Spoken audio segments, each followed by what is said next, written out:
أفأمن الذين مكروا السيئات أن يخسف الله بهم الأرض أو يأتيهم العذاب من حيث لا يشعرون أو يأخذهم في تقلبهم فما هم بمعجزين أو يأخذهم على تخوف فإن ربكم لرؤوف رحيم۔ بدترین داؤ پیچ کرنے والے کیا اس بات سے بے خوف ہو گئے ہیں کہ اللہ تعالیٰ انہیں زمین میں دھسا دے، یا ان کے پاس ایسی جگہ کا عذاب آ جائے جہاں کا انہیں وہم و گمان بھی نہ ہو، یا انہیں چلتے پھرتے پکڑ لے؟ یہ کسی صورت میں اللہ کو عاجز نہیں کر سکتے، یا انہیں ڈرا دھمکا کر پکڑ لے۔ پس یقیناً تمہارے پروردگار اے نبی اعلیٰ شفقت اور انتہائی رحم کرنے والے ہیں۔ سامعین، اب ان آیتوں کی تفسیر سماعت کیجیے۔ اللہ تعالیٰ کے غضب و غصے کا بیان۔ اللہ تعالیٰ خالق کائنات اور مالک ارض و سماوات اپنے حلم کا باوجود علم کے اور اپنی مہربانی کا باوجود غصے کے بیان فرماتے ہیں کہ وہ اگر چاہے اپنے گنہگار بد کردار بندوں کو زمین میں دھسا سکتے ہیں، بے خبری میں ان پر عذاب لا سکتے ہیں، لیکن اپنی غایت مہربانی سے درگزر کیے ہوئے ہیں، جیسے سورہ تبارکہ کی آیت نمبر 16 تا 17 میں ہے۔ اللہ جو آسمان میں ہے، کیا تم اس اللہ کے غصے سے نہیں ڈرتے کہ کہیں زمین کو دلدل بنا کر تمہیں اس میں دھسا نہ دے، کہ وہ تمہیں ہچکولے ہی لگاتی رہا کرے؟ کیا تمہیں آسمانوں والے اللہ سے ڈر نہیں لگتا کہ کہیں وہ تم پر آسمان سے پتھر نہ برسا دے؟ اس وقت تمہیں معلوم ہو جائے کہ میرا ڈرانا کیسا تھا۔ اور یہ بھی ہو سکتا ہے کہ اللہ تعالیٰ ایسے مکار بد کردار لوگوں کو ان کے چلتے پھرتے، آتے جاتے، کھاتے کماتے ہی پکڑ لے، سفر حضر میں، رات میں، جس وقت چاہے پکڑ لے، جیسے اللہ تعالیٰ نے سورہ اعراف کی آیت نمبر 97 میں فرمایا افامن اہل القری الآیہ، یعنی کیا بستی والے اس سے نڈر ہو گئے ہیں کہ ان کے پاس ہمارا عذاب رات ہی رات میں ان کے سوتے سلاتے ہی آ جائے، یا دن چڑھے ان کے کھیل کود کے وقت ہی آ جائے؟ اللہ کو کوئی شخص اور کوئی کام عاجز نہیں کر سکتا۔ وہ اللہ تعالیٰ ہارنے والے اور تھکنے والے اور ناکام ہونے والے نہیں ہیں۔ اور یہ بھی ممکن ہے کہ باوجود ڈر خوف کے انہیں پکڑ لے تو دونوں عذاب ایک ساتھ ہو جائیں، ڈر اور پھر پکڑ، ایک مرے دوسرا ڈرے پھر مرے۔ لیکن رب العلا، رب کائنات بڑے ہی رؤوف و رحیم ہیں، اس لیے جلدی نہیں پکڑتے۔ بخاری اور مسلم میں ہے، رسول اللہ صلی اللہ علیہ وسلم نے فرمایا خلاف طبع باتیں سن کر صبر کرنے میں اللہ سے بڑھ کر کوئی نہیں۔ لوگ اللہ کی اولادیں ٹھہرائیں اور وہ انہیں رزق و عافیت عنایت فرمائے۔ بخاری اور مسلم کی ایک اور روایت میں ہے، رسول اللہ نے فرمایا اللہ تعالیٰ ظالم کو مہلت دیتے ہیں، لیکن جب پکڑ نازل فرماتے ہیں پھر اچانک تباہ ہو جاتا ہے۔ پھر رسول اللہ صلی اللہ علیہ وسلم نے آیت وَكَذَلِكَ أَخْذُ رَبِّكَ پڑھی، یعنی سورہ ہود کی آیت نمبر 102، اور سورہ حج کی آیت نمبر 48 میں ہے وَكَأَيٍّ مِّن قَرْيَةٍ الآیہ، یعنی بہت سی بستیاں ہیں جنہیں میں نے کچھ مہلت دی، لیکن آخر ان کے ظلم کی بنا پر انہیں گرفتار کر لیا، لوٹنا تو بالآخر میری ہی جانب ہے۔ أَوَلَمْ يَرَوْا إِلَى مَا خَلَقَ اللَّهُ مِن شَيْءٍ يَتَفَيَّأُ ظِلَالُهُ عَنِ الْيَمِينِ وَالشَّمَائِلِ سُجَّدًا لِلَّهِ وَهُمْ دَاخِرُونَ وَلِلَّهِ يَسْجُدُ مَا فِي السَّمَاوَاتِ وَمَا فِي الْأَرْضِ مِن دَابَّةٍ وَالْمَلَائِكَةُ وَهُمْ لَا يَسْتَكْبِرُونَ يَخَافُونَ رَبَّهُم مِّن فَوْقِهِمْ وَيَفْعَلُونَ مَا يُؤْمَرُونَ وقال الله لا تتخذوا إلهين اثنين إنما هو إله واحد فإياي فارهبون وله ما في السماوات والأرض وله الدين واصبا أفغير الله تتقون وما بكم من نعمة فمن الله ثم إذا مسكم الضر فإليه تجأرون ثم إذا كشف الضر عنكم إذا فريق منكم بربهم يشركون ليكفروا بما آتيناهم فتمتعوا فسوف تعلمون۔ اور کیا ان مشرکوں نے مخلوق الہی میں سے کسی کو بھی نہیں دیکھا کہ اس کے سائے دائیں بائیں جھک جھک کر اللہ کے سامنے سجدہ کرتے ہیں اور عاجزی کا اظہار کرتے ہیں؟ یقیناً آسمان و زمین کے کل جاندار اور تمام فرشتے اللہ تعالیٰ کے سامنے سجدے کرتے ہیں اور ذرا بھی تو تکبر نہیں کرتے۔ اور اپنے رب سے جو ان کے اوپر ہے کپ کپاتے رہتے ہیں، اور جو حکم مل جائے اس کی تعمیل میں لگے رہتے ہیں۔ اللہ تعالیٰ ارشاد فرما چکے ہیں کہ دو معبود نہ بناؤ، معبود تو صرف وہی اللہ اکیلے ہیں، بس تم سب صرف میرا ہی ڈر خوف رکھو۔ آسمانوں میں اور زمین میں جو کچھ ہے سب اللہ ہی کا ہے، اور اللہ ہی کی عبادت لازم ہے۔ کیا پھر بھی تم اللہ کے سوا اوروں سے ڈرتے رہتے ہو؟ تمہارے پاس جتنی بھی نعمتیں ہیں سب اللہ ہی کی دی ہوئی ہیں۔ اب بھی جب تمہیں کوئی مصیبت پیش آ جائے تو اللہ ہی کی طرف نالہ و فریاد کرتے ہو، اور جہاں اللہ نے وہ مصیبت تم سے دفع کر دی کہ تم میں سے کچھ لوگ اپنے رب کے ساتھ شرک کرنے لگ جاتے ہیں کہ ہماری دی ہوئی نعمتوں کی ناشکری کریں، اچھا کچھ فائدہ اٹھا لو، آخر کار تو تمہیں معلوم ہو ہی جائے گا۔ سامعین، اب ان آیتوں کی تفسیر سماعت کیجیے۔ عرش تا فرش ہر چیز اللہ تعالیٰ کو سجدہ کرتی ہے۔ اللہ تعالیٰ جو ذوالجلال والاکرام ہے، ان کی عظمت و جلالت، کبریائی اور بڑائی کا خیال تو کیجیے کہ ساری مخلوق عرش سے فرش تک اللہ کے سامنے مطیع اور غلام، جمادات و حیوانات، انسان اور جنات، فرشتے اور کل کائنات اللہ کے فرما بردار، ہر چیز صبح و شام اللہ کے سامنے ہر قسم سے اپنی عاجزی اور بے کسی کا ثبوت پیش کرنے والی، جھک جھک کر اللہ کے سامنے سجدہ کرنے والی۔ مجاہد رحمہ اللہ فرماتے ہیں، سورج ڈھلتے ہی تمام چیزیں اللہ کے سامنے سجدے میں گر پڑتی ہیں۔ ہر ایک رب العالمین کے سامنے ذلیل و پست ہے، عاجز و بے بس ہے۔ پہاڑ وغیرہ کا سجدہ ان کا سایہ ہے، سمندر کی موجیں اس کی نماز ہے۔ انہیں گویا ذوالعقول سمجھ کر سجدے کی نسبت ان کی طرف کی، اور فرمایا کہ زمین و آسمان کے کل جاندار اللہ کے سامنے سجدے میں ہیں، جیسے اللہ تعالیٰ نے سورہ رعد کی آیت نمبر 15 میں فرمایا، وَلِلَّهِ يَسْجُدُ مَن فِي السَّمَاوَاتِ وَالْأَرْضِ طَوْعًا وَكَرْهًا۔ خوشی ناخوشی ہر چیز رب العالمین کے سامنے سجدے میں ہے۔ ان کے سائے صبح شام سجدہ کرتے ہیں۔ فرشتے بھی باوجود اپنی قدر و منزلت کے اللہ کے سامنے پست ہیں، اللہ کی عبادت سے منہ نہیں موڑتے، اللہ تعالیٰ جل وعلا سے کانپتے اور لرزتے رہتے ہیں، اور جو حکم ہے اس کی بجاوری میں مشغول ہیں، نافرمانی کریں نہ سستی کریں۔ سب کچھ اللہ تعالیٰ نے دیا ہے۔ اللہ اکیلے کے سوا کوئی عبادت کے لائق نہیں، اللہ کا کوئی شریک نہیں ہے۔ وہ اللہ ہر چیز کے خالق اور پالنے والے ہیں۔ اللہ کی عبادت خالص، دائمی اور واجب ہے۔ اللہ کے سوا دوسروں کی عبادت کے طریقے نہ اختیار کرنے چاہیے۔ آسمان و زمین کی تمام مخلوق خوشی یا ناخوشی اللہ کی ماتحت ہے۔ سب کا لوٹایا جانا اللہ ہی کی طرف ہے۔ خلوص کے ساتھ اللہ ہی کی عبادت کرو، اللہ کے ساتھ دوسروں کو شریک کرنے سے بچو۔ دین خالص صرف اللہ ہی کا ہے۔ آسمان و زمین کی ہر چیز کے مالک تنے تنہا وہی اللہ ہیں۔ نفع نقصان اللہ ہی کے اختیار میں ہے۔ جو کچھ نعمتیں بندوں کے ہاتھ میں ہیں سب اللہ ہی کی طرف سے ہیں۔ رزق، نعمت، عافیت، نصرت اللہ ہی کی طرف سے ہے۔ اللہ ہی کے فضل و احسان بندوں پر ہیں، اور اب بھی ان نعمتوں کے یا لینے کے بعد بھی تم اللہ کے ویسے ہی محتاج ہو جیسے پہلے۔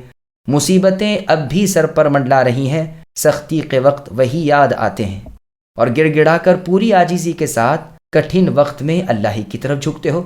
خود مشرکین مکہ کا بھی یہی حال تھا کہ جب سمندر میں گھر جاتے باد مخالف کے جھونکے کشتی کو پتے کی طرح جھکولے دینے لگتے تو اپنے ٹھاکروں، دیوتاؤں، بتوں، پیروں، فقیروں، مرشدوں، ولیوں، نبیوں سب کو بھول جاتے اور خالص اللہ سے لو لگا کر خلوص دل سے اللہ سے بچاؤ اور نجات طلب کرتے۔ لیکن کنارے پر کشتی کے پار لگتے ہی اپنے پرانے معبودان باطلہ سب یاد آ جاتے اور معبود حقیقی اللہ کے ساتھ پھر ان کی پوجا پاٹ ہونے لگتی۔ اس سے بڑھ کر بھی ناشکری، کفر اور نعمتوں کی فراموشی اور کیا ہو سکتی ہے۔ یہاں بھی فرمایا کہ مطلب نکل جاتے ہی بہت سے لوگ آنکھیں پھیر لیتے ہیں۔ لیکفروا کا لام عاقبت ہے اور لام تعلیل بھی کہا گیا ہے، یعنی ہم نے یہ خصلت ان کے اس لیے کر دی ہے کہ وہ اللہ کی نعمت پر پردے ڈالیں اور اس کا انکار کریں، حالانکہ دراصل نعمتوں کا دینے والا، مصیبتوں کا دفع کرنے والا اللہ کے سوا کوئی نہیں۔ پھر انہیں اللہ تعالیٰ دھمکاتے ہیں کہ اچھا دنیا میں تو اپنا کام چلا لو، یوں ہی سا فائدہ یہاں کا اٹھا لو، لیکن اس کا انجام ابھی تمہیں معلوم ہو جائے گا۔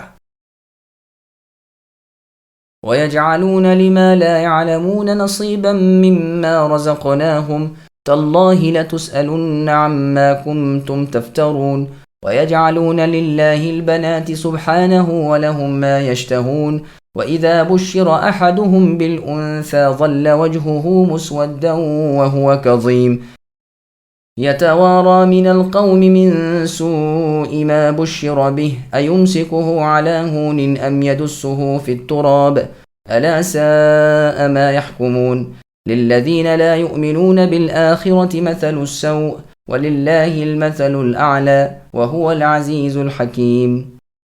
اور جسے جانتے بوجھتے بھی نہیں اس کا حصہ ہماری دی ہوئی چیز میں مقرر کرتے ہیں، واللہ ان کے اس بہتان کا سوال ان سے ضرور ہی کیا جائے گا۔ اللہ سبحانہ و تعالیٰ کے لیے لڑکیاں مقرر کرتے ہیں اور اپنے لیے وہ جو اپنی خواہش کے مطابق ہو۔ ان میں سے کسی کو جب لڑکی ہونے کی خبر دی جائے تو اس کا چہرہ سیاہ ہو جاتا ہے اور دل ہی دل میں گھٹنے لگتا ہے۔ اس بری خبر کی وجہ سے لوگوں سے چھپا چھپا پھرتا ہے، سوچتا ہے کہ کیا اس ذلت کو لیے ہوئے ہی رہے یا اسے مٹی میں دبا دے۔ آہ کیا ہی برے فیصلے کرتے ہیں۔ آخرت پر ایمان نہ رکھنے والوں کی ہی بری مثال ہے۔ اللہ کے لیے تو نہایت ہی بلند صفت ہے، وہ اللہ بڑے غالب ہیں اور باحکمت ہیں۔ سامعین اب ان آیتوں کی تفسیر سماعت کیجیے۔ مشرکین کا عجیب دعویٰ اور قابل افسوس رویہ۔ مشرکوں کی بے عقلی اور بے ڈھنگی بیان ہو رہی ہے کہ دینے والے اللہ، سب کچھ اللہ ہی کا دیا ہوا، اور یہ اس میں سے اپنے جھوٹے معبودوں کے نام کریں جن کا صحیح علم بھی انہیں نہیں، پھر اس میں سختی ایسی کریں کہ اللہ کے نام کا تو چاہے ان کے معبودوں کے نام ہو جائے، لیکن ان کے معبودوں کے نام کا اللہ کے نام نہ ہو سکے۔ ایسے لوگوں سے ضرور باس پرس ہوگی اور اس افتراء کا بدلہ انہیں پورا پورا ملے گا۔ جہنم کی آگ ہوگی اور یہ ہوں گے۔ پھر ان کی دوسری بے انصافی اور حماقت بیان ہو رہی ہے کہ اللہ کے مقرب غلام فرشتے ان کے نزدیک اللہ کی بیٹیاں ہیں۔ یہ خطا کر کے پھر ان کی عبادت کرتے ہیں جو خطا پر خطا ہے۔ یہاں 3 جرم ان سے سرزد ہوئے۔ اولاً تو اللہ کے لیے اولاد ٹھہرانا جو اس سے اکثر پاک ہے، پھر اولاد میں سے بھی وہ قسم اسے دینا جسے خود اپنے لیے بھی پسند نہیں کرتے، یعنی لڑکیاں۔ کیا ہی الٹی بات ہے کہ اپنے لیے تو لڑکے اور اللہ کے لیے لڑکیاں۔ پھر ان کی عبادت کرنا یہ ان کا سراسر بہتان ہے، محض جھوٹ ہے۔ کیسے ممکن ہے کہ اللہ کے اولاد ہو، پھر اولاد بھی وہ جو ان کے نزدیک نہایت ردی اور ذلیل چیز ہے۔ کیا حماقت ہے کہ انہیں تو اللہ لڑکے دے اور اپنے لیے لڑکیاں رکھے۔ اللہ اس سے بلکہ اولاد سے پاک ہے۔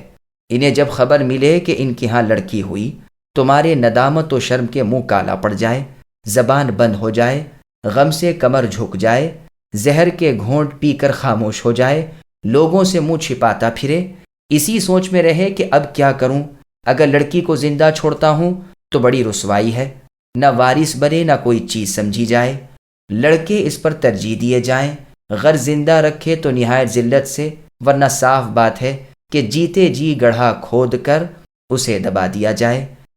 یہ حالت تو خود ان کی اپنی ہے، پھر اللہ کے لیے یہی چیز ثابت کرتے ہیں۔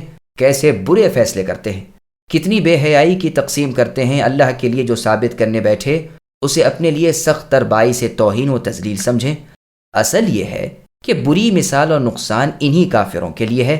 اللہ کے لیے کمال ہے، وہ زبردست حکیم ہے اور ذوالجلال والاکرام ہے، اولاد بیوی رکھنے سے پاک اور بلند و بالا ہے۔ وَلَوْ يُؤَاخِذُ اللَّهُ النَّاسَ بِظُلْمِهِمْ مَا تَرَكَ عَلَيْهَا مِن دَابَّةٍ وَلَكِنْ يُؤَخِّرُهُمْ إِلَى أَجَلٍ مُّسَمًّى فَإِذَا جَاءَ أَجَلُهُمْ لَا يَسْتَأْخِرُونَ سَاعَةً وَلَا يَسْتَقْدِمُونَ وَيَجْعَلُونَ لِلَّهِ مَا يَكْرَهُونَ وَتَصِفُ أَلْسِنَتُهُمُ الْكَذِبَ أَنَّ لَهُمُ الْحُسْنَى لا جرم أن لهم النار وأنهم مفرطون۔ اور اگر لوگوں کے گناہ پر اللہ تعالیٰ ان کی گرفت کرتے رہتے تو روئے زمین پر ایک بھی جاندار باقی نہ رہتا۔ وہ اللہ تو انہیں ایک وقت مقررہ تک ڈھیل دیے ہوئے ہے، جب ان کا وہ وقت آ جائے گا پھر نہ تو ایک گھڑی کی دیر لگے گی نہ جلدی ہو۔ اپنے لیے جو مکر و فریب وہ رکھتے ہیں اللہ کے لیے ثابت کرتے ہیں۔ ان کی زبانیں جھوٹی باتیں بیان کرتی ہیں کہ ان کے لیے خوبی ہے، نہیں دراصل ان کے لیے آگ ہے، یہ دوزخیوں کے پیش رو ہیں۔ سامعین اب ان آیتوں کی تفسیر سماعت کیجیے۔ اللہ تعالیٰ کا کرم کے گناہ پر فوری گرفت نہیں کرتے، اللہ تعالیٰ کے حلم و کرم، لطف و رحم کا بیان ہو رہا ہے کہ بندوں کے گناہ دیکھتے ہیں اور پھر بھی انہیں مہلت دیتے ہیں، اگر فوراً ہی پکڑے تو آج زمین پر کوئی چلتا پھرتا نظر نہ آئے۔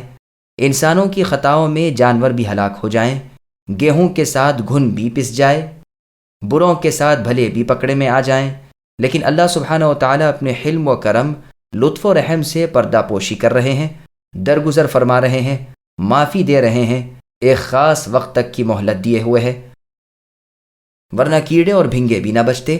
بنی آدم کے گناہوں کی کثرت کی وجہ سے عذاب الہی ایسے آتے کہ سب کو غارت کر جاتے۔ اپنے لیے یہ ظالم مشرکین لڑکیاں ناپسند کریں، شرکت نہ چاہیں اور اللہ کے لیے یہ سب روا رکھیں، پھر یہ خیال کریں یہ دنیا میں بھی اچھائیاں سمیٹنے والے ہیں، اور اگر قیامت قائم ہوئی تو وہاں بھی بھلائیاں ان کے لیے ہے۔ یہ کہا کرتے تھے کہ نفع کے مستحق اس دنیا میں تو ہم ہیں، اور صحیح بات تو یہ ہے کہ قیامت تو آنی نہیں، بالفرض آئی بھی تو وہاں کی بہتری بھی ہمارے لیے ہی ہے۔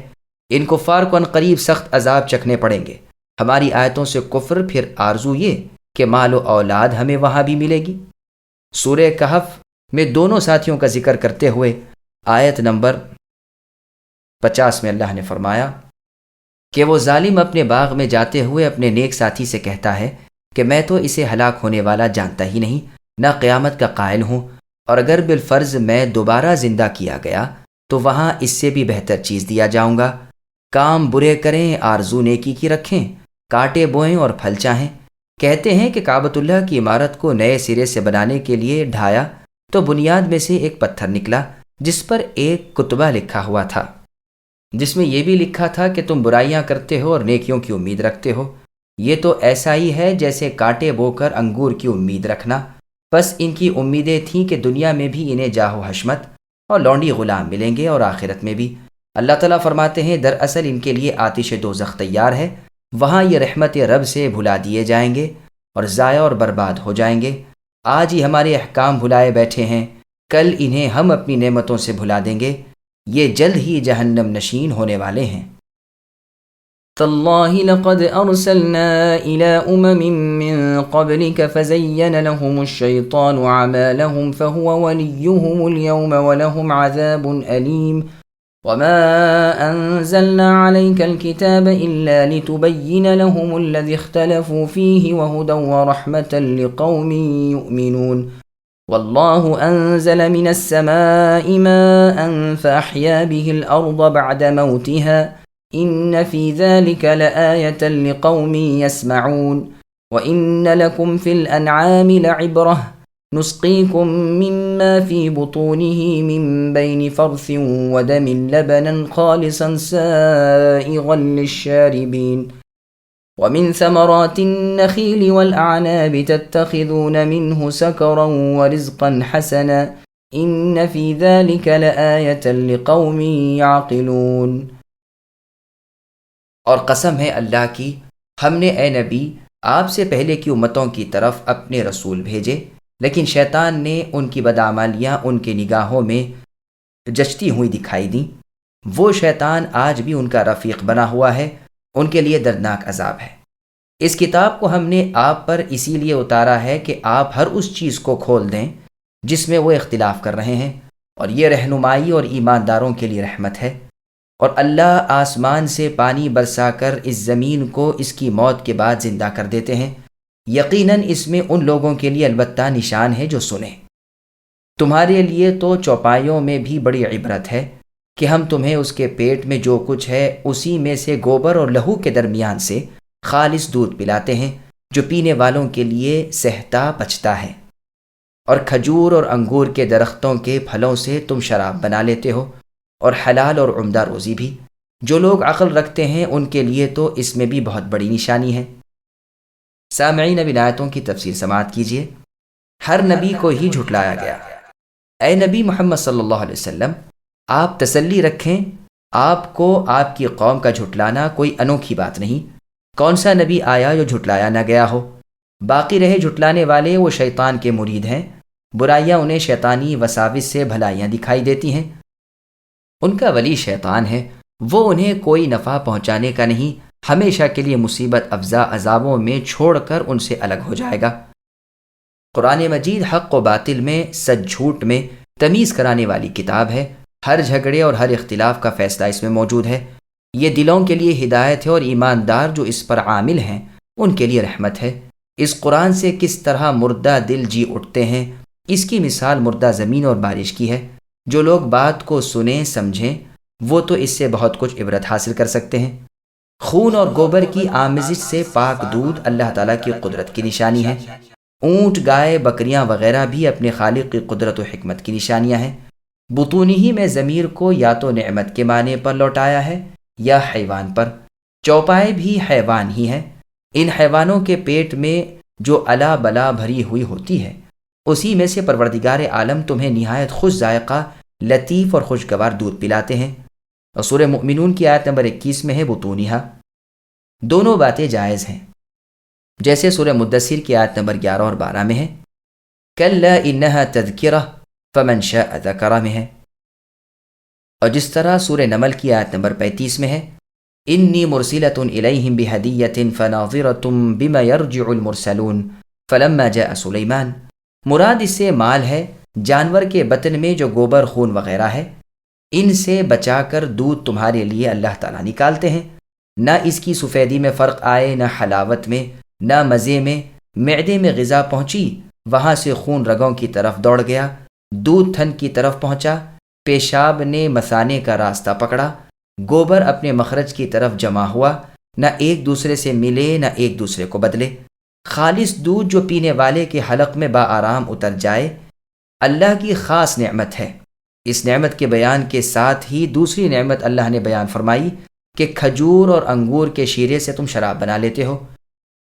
یہ آیت شراب کے حرام ہونے سے پہلے کی ہے، اور اس سے معلوم ہوتا ہے کہ ان دونوں چیزوں کی شراب ایک ہی حکم میں ہے، جیسے مالک، شافعی، احمد رحمہم اللہ اور جمہور علماء کا مذہب ہے، اور یہی حکم ہے اور شرابوں کا جو گیہوں، جو، جوار اور شہد وغیرہ سے بنائی جائیں، جیسے کہ احادیث میں مفصل آ چکا ہے۔ یہ جگہ اس کے بست کی نہیں۔ خشک کھجوریں، کشمش وغیرہ اور نبیذ شربت بنا کر، سرکہ بنا کر اور ہر طرح۔ پس جن لوگوں کو عقل کا حصہ دیا گیا ہے وہ اللہ کی قدرت و عظمت کو ان چیزوں اور ان نعمتوں سے بھی پہچان سکتے ہیں۔ دراصل جوہر انسانیت صحیح عقل ہی ہے۔ اسی کی نگہداشت اور نگہبانی کے لیے شریعت مطہرہ نے نشے والی شرابیں اس امت پر حرام کر دیں۔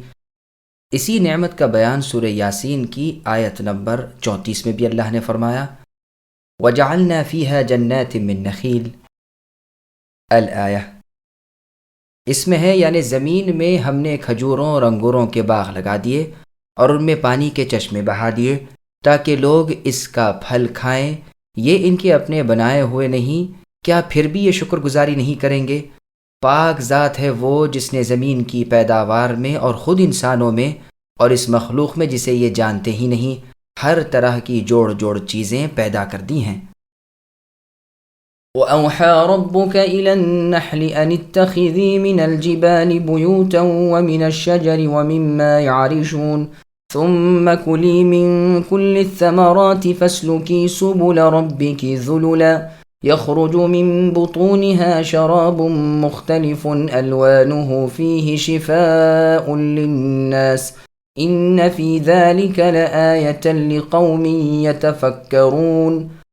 اور آپ کے رب نے اے نبی شہد کی مکھی کو حکم دیا کہ پہاڑوں میں، درختوں میں اور لوگوں کی بنائی ہوئی بلند عمارتوں میں اپنے چھتے بنا اور ہر طرح کے میوے کھا اور اپنے رب تعالیٰ کی آسان راہوں میں چلتی پھرتی رہ۔ ان کے پیٹ سے پینے کا شہد نکلتا ہے جس کے رنگ مختلف ہیں اور جس میں لوگوں کے لیے شفا ہے۔ غور و فکر کرنے والوں کے لیے اس میں بھی بہت بڑا نشان ہے۔ سامعین اب ان آیتوں کی تفسیر سماعت کیجیے۔ شہد کی مکھی اللہ تعالیٰ کی قدرت کا نمونہ، نیز شہد قابل شفا چیز ہے۔ وحی سے مراد یہاں پر الہام، ہدایت اور ارشاد ہے۔ شہد کی مکھیوں کو اللہ تعالیٰ کی جانب سے یہ بات سمجھائی گئی کہ وہ پہاڑوں میں، درختوں میں اور چھتوں میں شہد کے چھتے بنائے۔ اس ضعیف مخلوق کے اس گھر کو دیکھیے کتنا مضبوط، کیسا خوبصورت اور کیسی کچھ کاریگری کا ہوتا ہے۔ پھر اسے ہدایت کی اور اس کے لیے مقدر کر دیا کہ یہ پھلوں کے، پھولوں کے اور گھاس پات کے رس چوستی پھرے اور جہاں چاہے جائے آئے، لیکن واپس لوٹتے وقت سیدھی اپنے چھتے کو پہنچ جائے، چاہے بلند پہاڑ کی چوٹی ہو، چاہے بیابان کے درخت ہوں، چاہے آبادی کے بلند مکانات اور ویرانے کے سنسان کھنڈر ہوں، یہ نہ راستہ بھولے نہ بھٹکتی پھرے، خواہ کتنی ہی دور نکل جائے، لوٹ کر اپنے چھتے میں اپنے بچوں، انڈوں اور شہد میں پہنچ جائے، اپنے پروں سے موم بنائے، اپنے منہ سے شہد جمع کرے اور دوسری جگہ سے بچے۔ ذُلُلًا کی تفسیر اطاعت گزار اور مسخر سے بھی کی گئی ہے، پس یہ حال ہوگا سالکتن کا، جیسے سورہ یاسین کی آیت نمبر 72 میں اللہ کا فرمان وَذَلَّلْنَاهَا لَهُم میں بھی یہی معنی مراد ہیں۔ اس کی ایک دلیل یہ بھی ہے کہ لوگ شہد کے چھتے کو ایک شہر سے دوسرے شہر تک لے جاتے ہیں، لیکن پہلا قول بہت زیادہ ظاہر ہے، یعنی یہ حال ہے طریق کا۔ ابن جریر رحمہ اللہ یہ دونوں قول کو صحیح بتلاتے ہیں۔ شہد کے رنگ مختلف ہوتے ہیں، سفید، سرخ، زرد وغیرہ، جیسے پھل پھول اور جیسی زمین۔ اس ظاہری خوبی اور رنگ کی چمک کے ساتھ اس میں شفا بھی ہے۔ بہت سی بیماریوں کو اللہ تعالیٰ اس شہد کے ذریعے سے دور کر دیتے ہیں۔ یہاں فیہ شفاء للناس نہیں فرمایا، ورنہ ہر بیماری کی دوا یہی شہد ٹھہرتی، بلکہ فرمایا اس میں شفا ہے لوگوں کے لیے۔ پس یہ سرد بیماریوں کی دوا ہے، علاج ہمیشہ بیماریوں کے خلاف ہوتا ہے، پس شہد گرم ہے، سردی کی بیماری میں مفید ہے۔ مجاہد اور ابن جریر رحمہم اللہ سے منقول ہے کہ اس سے مراد قرآن ہے، یعنی قرآن میں شفا ہے۔ یہ قول گو اپنے طور پر صحیح ہے اور واقعی قرآن شفا ہے، لیکن اس آیت میں یہ مراد لینا سیاق کے مطابق نہیں، اس میں تو شہد کا ذکر ہے، اسی لیے مجاہد رحمہ اللہ کے اس قول کی اقتدا نہیں کی گئی۔ ہاں، قرآن کے شفا ہونے کا تذکرہ سورہ بنی اسرائیل کی آیت نمبر 83 میں ہے، جس میں اللہ نے فرمایا وَنُنَزِّلُ مِنَ الْقُرْآنِ مَا هُوَ شِفَاءٌ، اور سورہ یونس کی آیت نمبر 57 میں بھی اللہ تعالیٰ نے قرآن کو شفا کہا، چنانچہ فرمایا شفاء لما فی الصدور۔ اس آیت میں تو مراد شہد ہے، چنانچہ بخاری اور مسلم کی حدیث میں ہے کہ کسی نے آ کر رسول اللہ کی خدمت میں عرض کیا کہ میرے بھائی کو دست آ رہے ہیں۔ رسول اللہ نے فرمایا اسے شہد پلاؤ۔ وہ گئے، شہد دیا، پھر آئے اور کہا اللہ کے رسول اسے تو بیماری اور بڑھ گئی۔ رسول اللہ نے فرمایا جاؤ اور شہد پلاؤ۔ انہوں نے جا کر پھر پلایا، پھر حاضر ہو کر یہی عرض کیا کہ دست اور بڑھ گئے ہیں۔ رسول اللہ نے فرمایا اللہ تعالیٰ سچے ہیں اور تیرے بھائی کا پیٹ جھوٹا ہے، جاؤ شہد پلاؤ۔ تیسری مرتبہ شہد سے بفضل اللہ تعالی شفا حاصل ہو گئی۔ بعض طبیبوں نے کہا ہے کہ ممکن ہے کہ اس کے پیٹ میں فضلے کی زیادتی ہو، شہد نے اپنی گرمی کی وجہ سے اس کی تحلیل کر دی، فضلہ یعنی پاخانہ خارج ہونا شروع ہوا، دست بڑھ گئے۔ عربی نے اسے مرض کا بڑھ جانا سمجھا، رسول اللہ سے شکایت کی، رسول اللہ نے اور شہد دینے کو فرمایا، اس سے اور زور سے فضلہ خارج ہونا شروع ہوا، پھر شہد دیا، پیٹ صاف ہو گیا، بلا نکل گئی اور کامل شفا بفضل الہی حاصل ہو گئی۔ اور رسول اللہ صلی اللہ علیہ وسلم کی بات بالکل سچی تھی اور پوری ہوئی۔ بخاری اور مسلم کی اور حدیث میں ہے کہ رسول اللہ صلی اللہ علیہ وسلم کو مٹھاس اور شہد سے بہت الفت تھی۔ صحیح بخاری اور مسلم ہی کی ایک اور روایت میں ہے، آپ نے فرمایا 3 چیزوں میں شفا ہے، پچھنے لگانے میں، شہد کے پینے میں اور داغ لگوانے میں، لیکن میں اپنی امت کو داغ لگوانے سے روکتا ہوں۔ بخاری اور مسلم کی حدیث میں ہے، آپ نے فرمایا کہ تمہاری دواؤں میں سے کسی میں اگر شفا ہے تو پچھنے لگانے میں، شہد کے پینے میں اور آگ سے دغوانے میں، جو بیماری کے مناسب ہو، لیکن میں اسے پسند نہیں کرتا۔ سنن ابن ماجہ میں ہے، رسول اللہ نے فرمایا تم ان دونوں شفاؤں کی قدر کرتے رہو، یعنی شہد اور قرآن۔ ابن جریر کی تفسیر میں علی بن ابی طالب رضی اللہ عنہ کا فرمان ہے کہ جب تم میں سے کوئی شفا چاہے تو قرآن کریم کی کسی آیت کو کسی صحیفے پر لکھ لے اور اسے بارش کے پانی سے دھو لے اور اپنی بیوی کے مال سے اس کی اپنی رضامندی سے پیسے لے کر شہد خرید لے اور اسے پی لے، پس اس میں کئی وجہ سے شفا آ جائے گی۔ اللہ عز و جل کا سورہ بنی اسرائیل کی آیت نمبر 82 میں فرمان ہے وَنُنَزِّلُ مِنَ الْقُرْآنِ مَا هُوَ شِفَاءٌ وَرَحْمَةٌ لِّلْمُؤْمِنِينَ، یعنی ہم نے قرآن میں وہ نازل فرمایا ہے جو شفا ہے اور رحمت ہے مؤمنوں کے لیے۔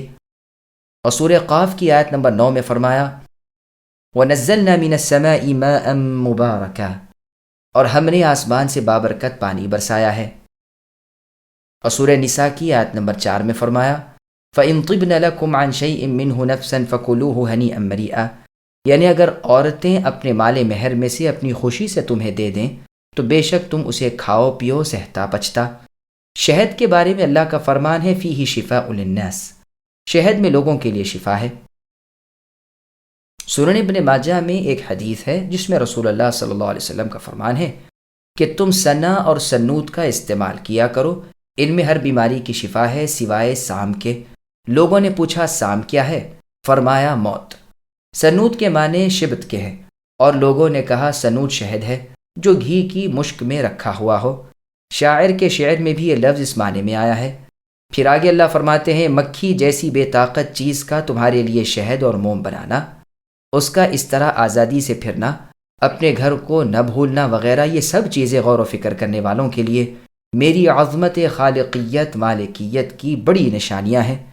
اسی سے لوگ اپنے اللہ کے قادر حکیم علیم و کریم رحیم و حلیم ہونے پر دلیل حاصل کر سکتے ہیں۔ والله خلقكم ثم يتوفاكم ومنكم من يرد إلى أرذل العمر لكي لا يعلم بعد علم شيئا إن الله عليم قدير والله فضل بعضكم على بعض في الرزق فما الذين فضلوا براد رزقهم على ما ملكت أيمانهم فهم فيه سواء أفبنعمة الله يجحدون۔ اور اللہ تعالیٰ نے ہی تم سب کو پیدا کیا ہے، وہی پھر تمہیں فوت کریں گے۔ تم میں ایسے بھی ہیں جو بدترین عمر کی طرف لوٹائے جاتے ہیں کہ بہت کچھ جانتے بوجھنے کے بعد بھی نہ جانے۔ بے شک اللہ تعالیٰ دانا اور توانا ہے۔ اللہ تعالیٰ ہی نے تم میں سے ایک کو دوسرے پر روزی میں زیادتی دے رکھی ہے، پس جنہیں زیادتی دی گئی ہے وہ اپنی روزی اپنی ماتحتی کے غلاموں کو نہیں دیا کرتے کہ وہ اور یہ اس میں برابر ہو جائیں۔ تو کیا یہ لوگ اللہ تعالیٰ کی نعمتوں کے منکر ہو رہے ہیں؟ سامعین اب آیتوں کی تفسیر سماعت کیجیے۔ بخیلی اور شدید بڑھاپے سے پناہ مانگنے کا حکم۔ تمام بندوں پر قبضہ اللہ تعالیٰ کا ہے، وہی انہیں عدم سے وجود میں لائے ہیں، وہی انہیں پھر فوت کریں گے۔ بعض لوگوں کو بہت بڑی عمر تک پہنچاتے ہیں کہ وہ پھر سے بچوں جیسے ناتواں بن جاتے ہیں۔ علی رضی اللہ عنہ فرماتے ہیں 75 سال کی عمر میں عموماً انسان ایسا ہی ہو جاتا ہے، طاقت طاق ہو جاتی ہے، حافظہ جاتا رہتا ہے، علم کی کمی ہو جاتی ہے، عالم ہونے کے بعد بے علم ہو جاتا ہے۔ صحیح بخاری میں ہے کہ رسول اللہ صلی اللہ علیہ وسلم اپنی دعا میں فرماتے تھے اعوذ بک من البخل، اے اللہ میں آپ کی پناہ میں آتا ہوں کنجوشی سے، والکسلی اور کاہلی سے، والحرمی اور بڑھاپے سے، وارذل العمر اور ذلیل کر دینے والی عمر سے، وعذاب القبر اور قبر کے عذاب سے، وفتنة الدجال اور دجال کے فتنے سے، وفتنة المحیا والممات اور زندگی اور موت کے فتنے سے۔ یہ روایت صحیح بخاری صحیح مسلم کی ہے۔ زہیر ابن ابو سلمہ نے بھی اپنے مشہور معلقے میں اس عمر کو رنج و غم کا مخزن و منبع بتایا ہے۔ تم اپنے حق میں شریک برداشت نہیں کرتے، اللہ کیوں کرے؟ مشرکین کی جہالت اور ان کے کفر کا بیان ہو رہا ہے کہ باوجود اپنے معبودوں کو اللہ کے غلام جاننے کے ان کی عبادت میں لگے ہوئے ہیں۔ چنانچہ حج کے موقع پر وہ کہا کرتے تھے لبیک لا شریک لک الا شریکا هو لک تملکه وما ملک، یعنی اے اللہ میں آپ کے پاس حاضر ہوں، آپ کا کوئی شریک نہیں مگر وہ جو خود آپ کا غلام ہے، ان کے اور ان کی ماتحتی چیزوں کے اصلی مالک بھی آپ ہی ہیں۔ یہ روایت صحیح مسلم کی ہے۔ بس اللہ تعالیٰ انہیں الزام دیتے ہیں کہ جب تم اپنے غلاموں کی اپنی برابری اور اپنے مال میں شرکت پسند نہیں کرتے تو پھر میرے غلاموں کو میرے تصرف میں کیسے شریک ٹھہرا رہے ہو؟ یہی مضمون سورہ روم کی آیت نمبر 28 میں اللہ نے ذکر فرمایا کہ ضرب لکم مثلا من انفسکم، کہ جب تم اپنے غلاموں کو اپنے مال میں اپنی بیویوں میں اپنا شریک بنانے میں نفرت کرتے ہو تو پھر میرے غلاموں کو میرے تصرف میں کیسے شریک سمجھ رہے ہو؟ یہی اللہ کی نعمتوں سے انکار ہے کہ اللہ تعالیٰ کے لیے وہ پسند کرنا جو اپنے لیے بھی پسند نہ ہو۔ یہ ہے مثال معبودان باطل کی۔ جب تم آپ اس سے الگ ہو پھر اللہ تعالیٰ تو اس سے بہت زیادہ بیزار ہیں۔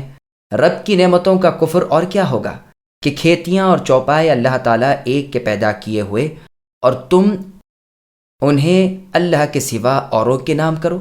عمر بن الخطاب رضی اللہ عنہ نے ابو موسیٰ الاشعری رضی اللہ عنہ کو ایک خط لکھا کہ اپنی روزی پر قناعت اختیار کیجیے، اللہ نے ایک کو ایک سے زیادہ امیر کر رکھا ہے۔ یہ بھی اللہ کی طرف سے ایک آزمائش ہے کہ وہ دیکھے کہ امیر عمرا کس طرح اللہ تعالیٰ کا شکر ادا کرتے ہیں، اور جو حقوق دوسروں کے ان پر اللہ تعالیٰ نے مقرر کیے ہیں کہاں تک انہیں صحیح انداز میں ادا کرتے ہیں۔ والله جعل لكم من أنفسكم أزواجا وجعل لكم من أزواجكم بنين وحفدة ورزقكم من الطيبات أفبالباطل يؤمنون وبنعمة الله هم يكفرون۔ اور اللہ تعالیٰ نے تمہارے لیے تم میں سے ہی تمہاری بیویاں پیدا کیں، اور تمہاری بیویوں سے تمہارے لیے تمہارے بیٹے اور پوتے پیدا کیے، اور تمہیں اچھی اچھی چیزیں کھانے کو دیں۔ کیا پھر بھی لوگ باطل پر ایمان لائیں گے اور اللہ تعالیٰ کی نعمتوں کی ناشکری کریں گے؟ سامعین، اب اس آیت کی تفسیر سماعت کیجیے۔ اللہ تعالیٰ کا ایک اور احسان۔ اس آیت میں اللہ تعالیٰ اپنے بندوں پر اپنا ایک اور احسان جتاتے ہیں کہ انہی کی جنس سے انہی کے ہم شکل ہم وضع عورتیں ہم نے ان کے لیے پیدا کی۔ اگر جنس اور ہوتی تو دلی میل جول محبت و مودت قائم نہ رہتی، لیکن اپنی رحمت سے اللہ نے مرد عورت ہم جنس بنائے، پھر اس جوڑے سے نسل بڑھائی، اولاد پھیلائی، لڑکے ہوئے، لڑکوں کے لڑکے ہوئے۔ حفدتاً کے ایک معنی تو یہی پوتوں کے ہیں، دوسرے معنی خادم اور مددگار کے ہیں۔ پس لڑکے اور پوتے بھی ایک طرح کے خدمت گزار ہوتے ہیں، اور عرب میں یہی دستور بھی تھا۔ ابن عباس رضی اللہ عنہما کہتے ہیں کہ انسان کی بیوی کے اگلے گھر کی اولاد اس کی نہیں ہوتی۔ حفدتاً اس شخص کو بھی کہتے ہیں جو کسی کے سامنے اس کے لیے کام کاج کرے۔ یہ معنی بھی کیے گئے ہیں کہ اس سے مراد دامادی رشتہ ہے، معنی کے تحت میں یہ سب داخل ہیں۔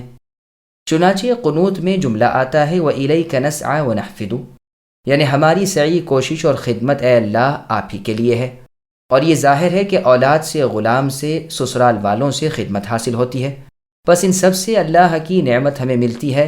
ہاں، جن کے نزدیک حفدہ کا تعلق ازواجن سے ہے، ان کے نزدیک تو مراد اولاد اور اولاد کی اولاد اور داماد اور بیوی کی اولاد ہیں۔ بس یہ سب بسا اوقات اسی شخص کی حفاظت میں، اس کی گود میں اور اس کی خدمت میں ہوتے ہیں۔ اور جنہوں نے حفدتاً سے مراد خادم لی ہے، ان کے نزدیک یہ معطوف ہے اللہ تعالیٰ کے فرمان واللہ جعل لکم من انفسکم ازواجن پر، یعنی اللہ تعالیٰ نے تمہاری بیویوں اور اولاد کو خادم بنا دیا ہے اور تمہیں کھانے پینے کی بہترین ذائقہ دار چیزیں عنایت فرمائی ہیں۔ پس باطل پر یقین رکھ کر اللہ تعالیٰ کی نعمتوں کی ناشکری نہ کرنی چاہیے کہ اللہ تعالیٰ کی نعمتوں پر پردہ ڈال دیا اور انہیں دوسروں کی طرف نسبت کر دیں۔ صحیح مسلم نے، صحیح ابن حبان وغیرہ میں حدیث ہے، رسول اللہ صلی اللہ علیہ وسلم نے فرمایا کہ قیامت کے دن اللہ تبارک و تعالی اپنے بندوں کو اپنے احسان جتاتے ہوئے فرمائیں گے، کیا میں نے تجھے بیوی نہیں دی تھی؟ میں نے تجھے ذی عزت نہیں بنایا تھا؟ میں نے تیرے تابع گھوڑوں اور اونٹوں کو کیا نہیں کیا تھا؟ اور میں نے تجھے سرداری میں اور آرام میں نہیں چھوڑا تھا؟ اللہ تعالیٰ یہ تمام احسانات جتلا کر اپنی ایک ایک نعمتوں کو گنوا کر یہ سوال کریں گے کہ میری ان ملنے والی نعمتوں کا تم نے کس طرح شکر ادا کیا اور کس طرح ان کی قدر کی۔ وَيَعْبُدُونَ مِن دُونِ اللَّهِ مَا لَا يَمْلِكُ لَهُمْ رِزْقًا مِّنَ السَّمَاوَاتِ وَالْأَرْضِ شَيْئًا وَلَا يَسْتَطِيعُونَ فَلَا تَضْرِبُوا لِلَّهِ الْأَمْثَالَ إِنَّ اللَّهَ يَعْلَمُ وَأَنْتُمْ لَا تَعْلَمُونَ ضرب الله مثلا عبدا مملوكا لا يقدر على شيء ومن رزقناه منا رزقا حسنا فهو ينفق منه سرا وجهرا هل يستوون الحمد لله بل أكثرهم لا يعلمون وضرب الله مثلا رجلين أحدهما أبكم لا يقدر على شيء وهو كل على مولاه أينما يوجهه لا يأتي بخير هل يستوي هو ومن يأمر بالعدل وهو على صراط مستقيم۔ اور اللہ تعالیٰ کے سوا ان کی عبادت کرتے ہیں جو آسمانوں اور زمین سے انہیں کچھ بھی تو روزی نہیں دے سکتے اور نہ کچھ مقدور رکھتے ہیں۔ لوگوں، اللہ تعالیٰ پر مثالیں مت بناؤ، اللہ تعالیٰ خوب جانتے ہیں اور تم کچھ نہیں جانتے۔ اللہ تعالیٰ ایک مثال بیان فرماتے ہیں کہ ایک غلام ہے دوسرے کی ملک کا جو کسی بات کا اختیار نہیں رکھتا، اور ایک اور شخص ہے جسے ہم نے اپنے پاس سے معقول روزی دے رکھی ہے، جس میں سے وہ چھپے کھلے خرچ کرتا رہتا ہے۔ کیا یہ سب برابر ہو سکتے ہیں؟ اللہ تعالیٰ ہی کے لیے سب تعریف ہے، بلکہ ان میں اکثر جانتے نہیں ہیں۔ اللہ تعالیٰ ایک مثال بیان فرماتے ہیں دو شخصوں کی، جن میں سے ایک تو گونگا ہے اور کسی چیز پر اختیار نہیں رکھتا، بلکہ وہ اپنے مالک پر بوجھ ہے، کہیں بھی اسے بھیجے وہ کوئی بھلائی نہیں لاتا۔ کیا یہ اور وہ جو عدل کا حکم دیتا ہے اور ہے بھی سیدھی راہ پر برابر ہو سکتے ہیں؟ سامعین، اب آیتوں کی تفصیل سماعت کیجیے۔ رازق صرف اللہ تعالیٰ کی ذات ہے، نعمتیں دینے والے، پیدا کرنے والے، روزی پہنچانے والے صرف اللہ تعالیٰ اکیلے وحدہ لا شریک لہ ہیں۔ اور یہ مشرکین اللہ کے ساتھ اوروں کو پوجتے ہیں جو نہ آسمان سے بارش برسا سکیں، نہ زمین سے کھیت اور درخت اگا سکیں۔ وہ اگر سب مل کر بھی چاہیں تو بھی نہ ایک بوند بارش پر قادر، نہ ایک پتے کے پیدا کرنے کی ان میں سکت۔ پس تم اللہ کے لیے مثالیں نہ بیان کرو، اللہ کے شریک و سہیم اور اللہ جیسے دوسروں کو نہ سمجھو۔ اللہ تعالیٰ عالم ہے اور وہ اپنے علم کی بنا پر اپنی توحید پر گواہی خود دیتے ہیں۔ تم جاہل ہو، اپنی جہالت سے اللہ تعالیٰ کے شریک دوسروں کو ٹھہرا رہے ہو۔ کافر اور مؤمن کی مثال۔ ابن عباس رضی اللہ عنہما وغیرہ فرماتے ہیں، یہ کافر اور مؤمن کی مثال ہے۔ پس ملکیت کے غلام سے مراد کافر اور اچھی روزی والے اور خرچ کرنے والے سے مراد مؤمن ہے۔ مجاہد رحمہ اللہ فرماتے ہیں، اس مثال سے بت کی اور اللہ تعالیٰ کی جدائی سمجھانی مقصود ہے کہ یہ اور وہ برابر نہیں۔ اس مثال کا فرق اس قدر واضح ہے جس کے بتلانے کی ضرورت نہیں۔ اسی لیے فرمایا کہ تعریفوں کے لائق صرف اللہ تعالیٰ کی ذات بابرکت ہے۔ اکثر مشرک بے علمی پر تلے ہوئے ہیں۔ بتوں، پیروں، فقیروں، جھنڈوں، تودوں، مرشدوں، درگاہوں کے متعلق ایک اور مثال کا ذکر ہو سکتا ہے کہ یہ مثال بھی اس فرق کے دکھانے کی ہو جو اللہ میں اور مشرکین کے بتوں اور جھوٹے معبودوں میں ہے۔ یہ بت اور یہ درگاہ وغیرہ گونگے ہیں، نہ کلام کر سکیں، نہ کوئی بھلی بات کہہ سکیں، نہ کسی چیز پر قدرت رکھیں، قول و فعل دونوں سے خالی، پھر محض بوجھ اپنے مالک پر بار، کہیں بھی جائے کوئی بھلائی نہ لائے۔ بس ایک تو یہ اور ایک وہ جو عدل کا حکم کرتا ہے اور خود بھی راہ مستقیم پر ہو، یعنی قول و فعل دونوں کے اعتبار سے بہتر۔ یہ دونوں کیسے برابر ہو جائیں گے؟ ایک قول ہے کہ گونگا عثمان رضی اللہ عنہ کا غلام تھا، اور ہو سکتا ہے کہ یہ مثال بھی کافر و مؤمن کی ہو، جیسے اس سے پہلے کی آیت میں تھی۔ کہتے ہیں کہ قریش کے ایک شخص کے غلام کا ذکر پہلے ہے اور دوسرے شخص سے مراد عثمان رضی اللہ عنہ ہے، اور غلام گونگے سے مراد عثمان رضی اللہ عنہ کا وہ غلام ہے جس پر آپ خرچ کرتے تھے، جو آپ کو تکلیف پہنچاتا رہتا تھا، اور آپ نے اسے کام کاج سے آزاد کر رکھا تھا، لیکن پھر یہ اسلام سے چڑھتا تھا، منکر تھا، اور آپ کو صدقہ کرنے اور نیکیاں کرنے سے روکتا تھا۔ ان کے بارے میں یہ آیت نازل ہوئی، واللہ اعلم۔ وَلِلَّهِ غَيْبُ السَّمَاوَاتِ وَالْأَرْضِ وَمَا أَمْرُ السَّاعَةِ إِلَّا كَلَمْحِ الْبَصَرِ أَوْ هُوَ أَقْرَبُ إِنَّ اللَّهَ عَلَى كُلِّ شَيْءٍ قَدِيرٌ وَاللَّهُ أَخْرَجَكُم مِّن بُطُونِ أُمَّهَاتِكُمْ لَا تَعْلَمُونَ شَيْئًا وَجَعَلَ لَكُمُ السَّمْعَ وَالْأَبْصَارَ وَالْأَفْئِدَةَ لَعَلَّكُمْ تَشْكُرُونَ أَلَمْ يَرَوْا إِلَى الطَّيْرِ مُسَخَّرَاتٍ فِي جَوِّ السَّمَاءِ ما يمسكهن إلا الله إن في ذلك لآيات لقوم يؤمنون۔ اور آسمان و زمین کا علم صرف اللہ ہی کو معلوم ہے۔ قیامت کا امر تو ایسا ہی ہے جیسے آنکھ کا جھپکنا، بلکہ اس سے بھی زیادہ قریب۔ بے شک اللہ ہر چیز پر قادر ہیں۔ اللہ نے تمہیں تمہاری ماؤں کے پیٹ سے نکالا ہے کہ اس وقت تم کچھ بھی نہیں جانتے تھے۔ اللہ ہی نے تمہارے کان اور آنکھیں اور دل بنائے کہ تم شکر گزاری کرو۔ کیا ان لوگوں نے پرندوں کو نہیں دیکھا جو حکم کے بندھے ہوئے آسمان میں، جنہیں بجز اللہ کے کوئی اور تھامے ہوئے نہیں؟ بے شک اس میں تو ایمان لانے والے لوگوں کے لیے بڑی نشانیاں ہیں۔ سامعین، اب آیتوں کی تفصیل سماعت کیجیے۔ اللہ تعالیٰ کا کمال علم اور کمال قدرت۔ اللہ تعالیٰ اپنے کمال علم اور کمال قدرت کو بیان فرما رہے ہیں کہ زمین و آسمان کا غیب وہی اکیلے جانتے ہیں، کوئی نہیں جو غیب دان ہو۔ اللہ جسے جس چیز پر چاہے اطلاع دے دیں، ہر چیز اللہ کی قدرت میں ہے، نہ کوئی اللہ کے خلاف کر سکے، نہ کوئی اللہ کو روک سکے۔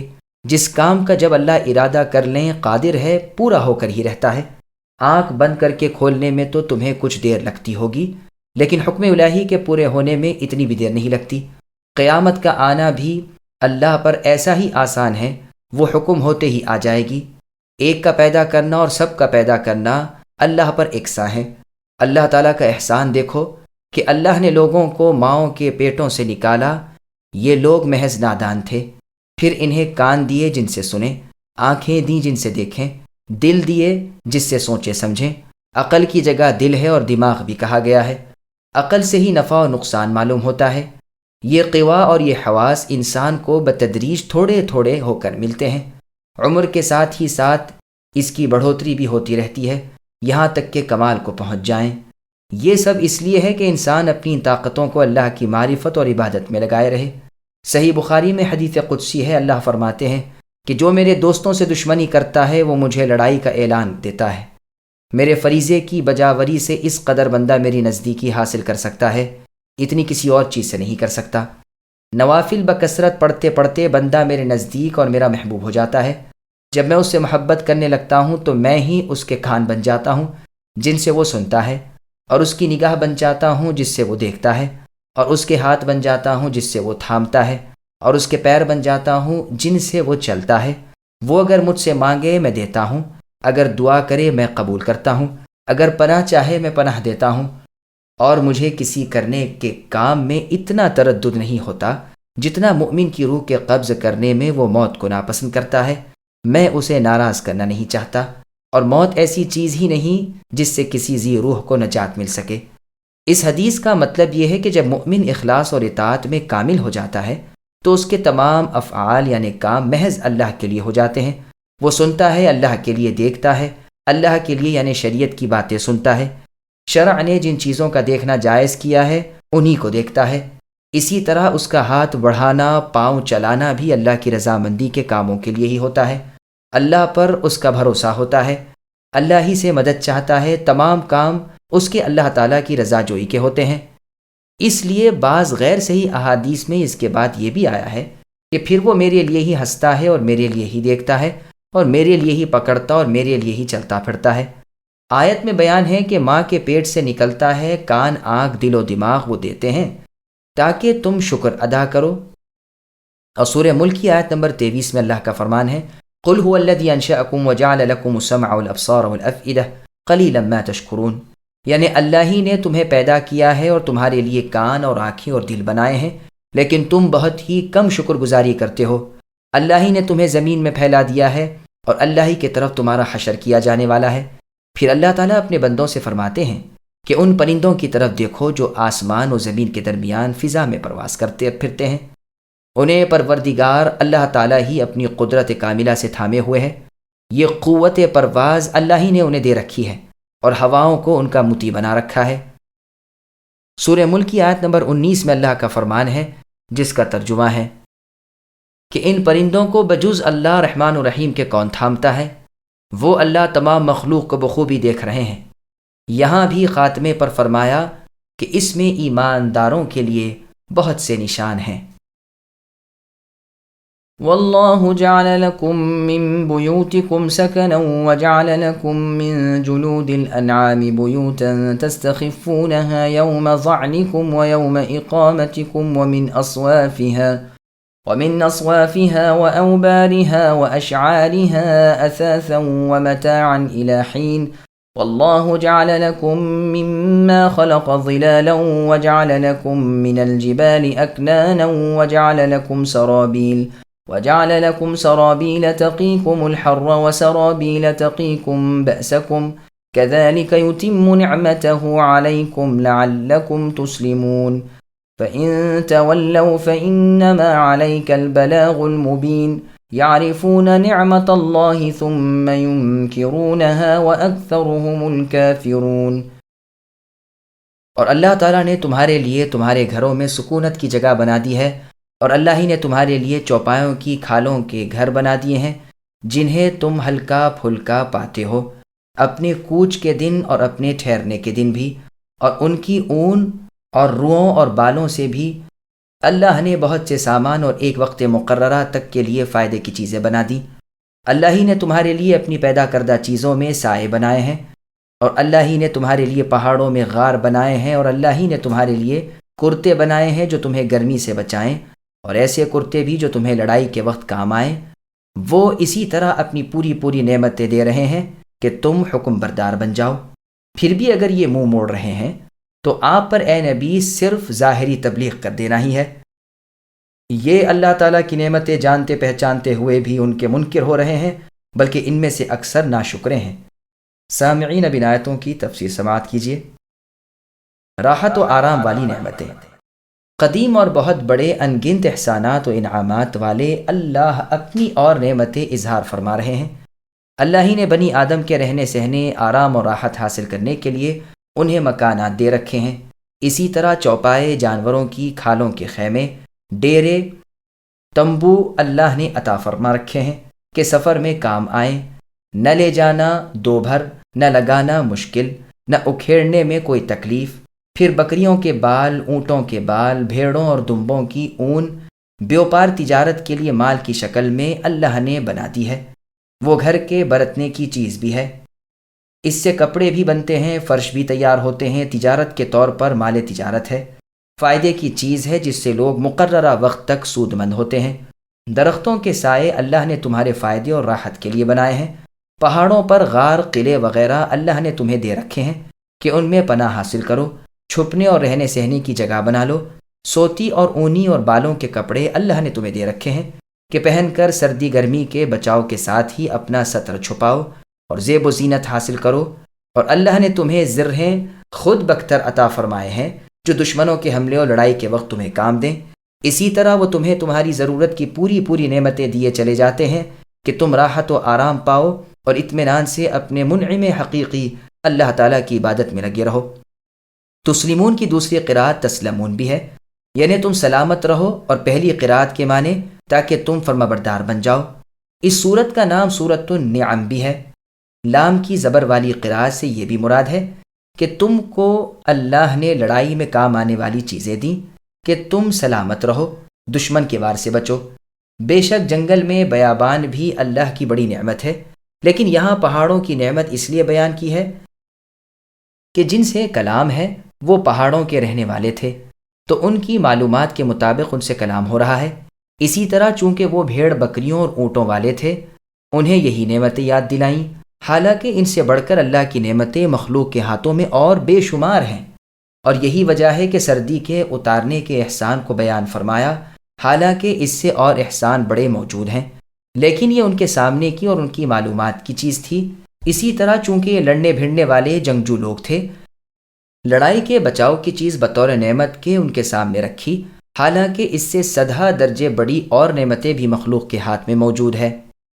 اسی طرح چونکہ ان کا ملک گرم تھا، فرمایا کہ لباس سے تم گرمی کی تکلیف زائل کرتے ہو، ورنہ کیا اس سے بہتر اس منعم حقیقی کی اور نعمتیں بندوں کے پاس نہیں؟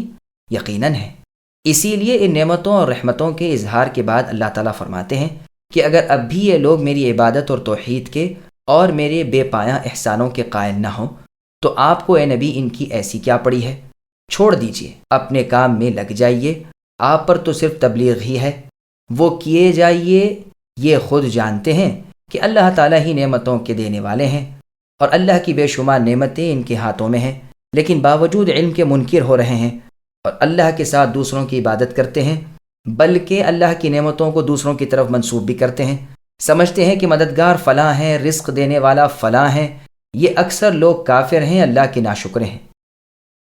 وَيَوْمَ نَبْعَثُ مِن كُلِّ أُمَّةٍ شَهِيدًا ثُمَّ لَا يُؤْذَنُ لِلَّذِينَ كَفَرُوا وَلَا هُمْ يُسْتَعْتَبُونَ وَإِذَا رَأَى الَّذِينَ ظَلَمُوا الْعَذَابَ فَلَا يُخَفَّفُ عَنْهُمْ وَلَا هُمْ يُنظَرُونَ وَإِذَا رَأَى الَّذِينَ أَشْرَكُوا شُرَكَاءَهُمْ قَالُوا رَبَّنَا هَؤُلَاءِ شُرَكَاؤُنَا الَّذِينَ كُنَّا نَدْعُو مِن دُونِكَ فَأَلْقَوْا إِلَيْهِمُ الْقَوْلَ إِنَّكُمْ لَكَاذِبُونَ وَأَلْقَوْا إِلَى اللَّهِ يَوْمَئِذٍ السَّلَمَ وَضَلَّ عَنْهُمْ مَا كَانُوا يَفْتَرُونَ الَّذِينَ كَفَرُوا وَصَدُّوا عَن سَبِيلِ اللَّهِ زِدْنَاهُمْ عَذَابًا فَوْقَ الْعَذَابِ بِمَا كَانُوا يُفْسِدُونَ۔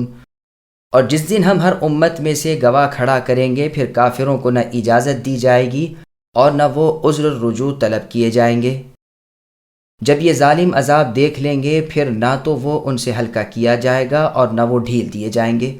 جب مشرکین اپنے شریکوں کو دیکھ لیں گے تو کہیں گے کہ اے ہمارے پروردگار، یہی ہمارے وہ شریک ہیں جنہیں ہم آپ کو چھوڑ کر دنیا میں پکارا کرتے تھے۔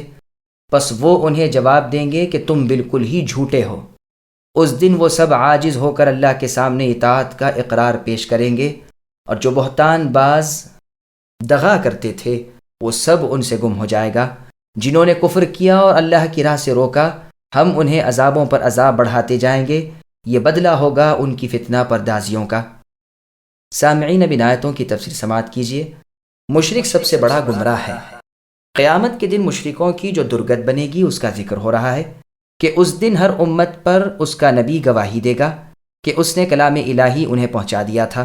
پھر کافروں کو عذر و معذرت کی بھی اجازت نہ ملے گی، کیونکہ ان کا بطلان اور جھوٹ بالکل ظاہر ہے۔ سورہ مرسلات کی آیت نمبر 35 اور 36 میں اللہ نے فرمایا، جس کا ترجمہ ہے کہ اس دن نہ وہ بولیں گے نہ انہیں عذر و معذرت کی اجازت ملے گی۔ مشرکین عذابوں کو دیکھیں گے لیکن پھر کوئی کمی نہ ہوگی، ایک گھڑی بھی عذاب ہلکا نہ ہوگا، نہ انہیں کوئی مہلت ملے گی۔ اچانک پکڑ لیے جائیں گے۔ جہنم موجود ہوگی جو 70,000 لگاموں والی ہوگی، جس کی ایک لگام پر 70,000 فرشتے ہوں گے، جیسا کہ صحیح مسلم اور ابن ابی شیبہ وغیرہ میں یہ حدیث ہے۔ اور سورہ ترمذی میں ہے، رسول اللہ نے فرمایا، جہنم میں سے ایک گردن نکلے گی جو اس طرح پھن پھنائے گی کہ تمام اہل محشر خوف زدہ ہو کر گھٹنوں کے بل گر پڑیں گے۔ اس وقت جہنم اپنی زبان سے بآواز بلند اعلان کرے گی کہ میں ہر ایک اس شرکت ضدی کے لیے مقرر کی گئی ہوں جس نے اللہ کے ساتھ کسی اور کو شریک کیا ہو اور ایسے ایسے کام کیے ہوں۔ چنانچہ وہ کئی قسم کے گنہگاروں کا ذکر کرے گی، جیسے کہ حدیث میں ہے، پھر وہ ان تمام لوگوں کو لپٹ جائے گی اور میدان محشر میں سے انہیں لپک لے گی، جیسے کہ پرندہ دانہ چگتا ہے۔ جیسے کہ اللہ تعالیٰ نے سورہ فرقان کی آیت نمبر 12 میں فرمایا، اذا رأتہم الآیہ، کہ جب وہ جہنم دور سے دکھائی دے گی تو اس کا شور و غل، کڑکنا بھڑکنا یہ سننے لگیں گے، اور جب اس کی تاریک و تنگ مکان میں جھونک دیے جائیں گے تو موت کو پکاریں گے۔ آج ایک چھوڑ کئی موتوں کو بھی پکاریں تو کیا ہو سکتا ہے۔ اور سورہ کہف کی آیت نمبر 53 میں ہے، وَرَأَى الْمُجْرِمُونَ النَّارَ فَظَنُّوا أَنَّهُمْ مُوَاقِعُوهَا، یعنی گنہگار جہنم کو دیکھ کر سمجھ لیں گے کہ وہ اس میں جھونک دیے جائیں گے، لیکن کوئی بچاؤ نہ دیکھیں گے۔ اور سورہ انبیاء کی آیت نمبر 39 میں اللہ نے فرمایا، لَوْ يَعْلَمُ الَّذِينَ كَفَرُوا إِلَى آخِرِهِ، یعنی کاش کافر اس وقت کو جان لیتے جب کہ وہ اپنے چہروں پر سے اور اپنی کمروں پر سے آگ جہنم کو دور نہ کر سکیں گے، نہ کسی کو مددگار پائیں گے۔ اچانک عذاب الہی انہیں ہکا بکا کر دے گا، نہ انہیں ان کے دفع کرنے کی طاقت ہوگی، نہ ایک منٹ کی مہلت ملے گی۔ اس وقت ان کے معبودان باطل، جن کی عمر بھر عبادتیں اور نظر نیازیں کرتے رہے، ان سے بالکل بیزار ہو جائیں گے، اور ان کی احتیاج کے وقت انہیں مطلقاً کام نہ آئیں گے۔ انہیں دیکھ کر یہ کہیں گے کہ اے اللہ، یہ ہیں جنہیں ہم دنیا میں پوجتے رہے۔ تو وہ کہیں گے، جھوٹے ہو، ہم نے کب تم سے کہا تھا کہ اللہ کو چھوڑ کر ہماری عبادت کرو۔ اسی کو اللہ تعالیٰ نے سورہ احقاف کی آیت نمبر 5 میں یوں بیان فرمایا، وَمَنْ أَضَلُّ مِمَّن يَدْعُو مِن دُونِ اللَّهِ مَن لَّا يَسْتَجِيبُ لَهُ الآیہ، یعنی اس شخص سے زیادہ کوئی گمراہ نہیں جو اللہ تعالیٰ کے سوا انہیں پکارتا ہے جو اسے قیامت تک جواب نہ دیں، بلکہ وہ ان کے پکارنے سے بھی بے خبر ہوں، اور حشر کے دن ان کے دشمن ہو جانے والے ہوں اور ان کی عبادت کا انکار کر جانے والے ہوں۔ اور سورہ مریم کی آیت نمبر 81 اور 82 میں ہے، اللہ نے فرمایا، جن کا ترجمہ ہے کہ اپنا حمایتی اور باعث عزت جان کر جنہیں یہ پکارتے رہے، وہ تو ان کی عبادتوں کے منکر ہو جائیں گے اور ان کے مخالف بن جائیں گے۔ خلیل اللہ ابراہیم علیہ السلام نے بھی یہی فرمایا تھا، چنانچہ اللہ نے سورہ عنکبوت کی آیت نمبر 25 میں فرمایا، ثم یوم القیامت یکفر بعضکم ببعض، یعنی قیامت کے دن ایک دوسرے کے منکر ہو جائیں گے۔ اور سورہ کہف کی آیت نمبر 52 میں ہے، جس کا ترجمہ ہے کہ انہیں قیامت کے دن حکم ہوگا کہ اپنے شریکوں کو پکارو۔ اور بھی اس مضمون کی بہت سی آیتیں کلام اللہ میں موجود ہیں۔ اس دن سب کے سب مسلمان تابع فرمانبردار ہو جائیں گے، جیسے اللہ نے سورہ مریم کی آیت نمبر 38 میں فرمایا، اسمع بہم وابصر یوم یأتوننا، یعنی جس دن یہ ہمارے پاس آئیں گے اس دن خوب ہی سنتے دیکھتے بن جائیں گے۔ اور سورہ حامیم سجدہ کی آیت نمبر 12 میں ہے، وَلَوْ تَرَى إِذِ الْمُجْرِمُونَ نَاكِسُو رُؤُوسِهِمْ عِنْدَ رَبِّهِمْ، کہ اے نبی آپ دیکھیں گے کہ اس دن گنہگار لوگ اپنے سر جھکائے کہہ رہے ہوں گے کہ اے اللہ، ہم نے دیکھ سن لیا۔ اور سورہ طٰہٰ کی آیت نمبر 111 میں ہے، جس کا ترجمہ ہے کہ سب چہرے اس دن اللہ حی و قیوم کے سامنے جھکے ہوئے ہوں گے، تابع اور مطیع ہوں گے، زیر فرمان ہوں گے، ان کے سارے بہتان افطرا جاتے رہیں گے، ساری چالاکیاں ختم ہو جائیں گی، کوئی ناصر و مددگار کھڑا نہ ہوگا۔ جنہوں نے کفر کیا انہیں ان کے کفر کی سزا ہوگی، اور اپنے کفر میں اوروں کو گھسیٹنے کی اور ڈبل سزا ہوگی۔ یہ وہ ہیں جو خود بھی دور بھاگتے تھے اور دوسروں کو بھی حق سے دور بھگاتے رہتے تھے۔